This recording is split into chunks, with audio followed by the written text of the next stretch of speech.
ईरानी forces के मुल्क में इसराइली नेटवर्क के खिलाफ कार्रवाइयां जारी हैं। इसराइली एजेंसी मोसाद की एक और ड्रोन फैक्ट्री पकड़ी गई। ईरानी शहर अस्फहान में कार्रवाई करते हुए मोसाद की ड्रोन फैक्ट्री पकड़ी गई। ये ड्रोन ईरान पर मुख्तलिफ मकामात पर हमलों में इस्तेमाल किए जा रहे थे। ईरानी फोर्सेस की कार्रवाइयों में अब तक मुतादिद मोसाद एजेंट्स की गिरफ्तारी अमल में लाई गई है। उनमें से बाज़ को सरेआम फांसी भी दिए जाने की खबरें सामने आईं। ईरानी फोर्सेस के मुल्क में इसराइली नेटवर्क के खिलाफ कार्रवाइयां जारी हैं। इसराइली एजेंसी मोसाद की एक और ड्रोन फैक्ट्री पकड़ी गई।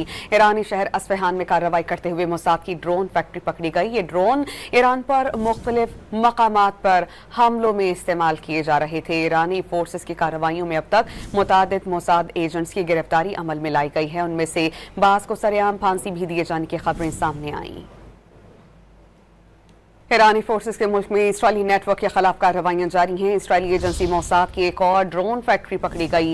ईरानी शहर अस्फहान में कार्रवाई करते हुए मोसाद की ड्रोन फैक्ट्री पकड़ी गई। ये ड्रोन ईरान पर मुख्तलिफ मकामात पर हमलों में इस्तेमाल किए जा रहे थे। ईरानी फोर्सेस की कार्रवाइयों में अब तक मुतादिद मोसाद एजेंट्स की गिरफ्तारी अमल में लाई गई है। उनमें से बाज़ को सरेआम फांसी भी दिए जाने की खबरें सामने आईं।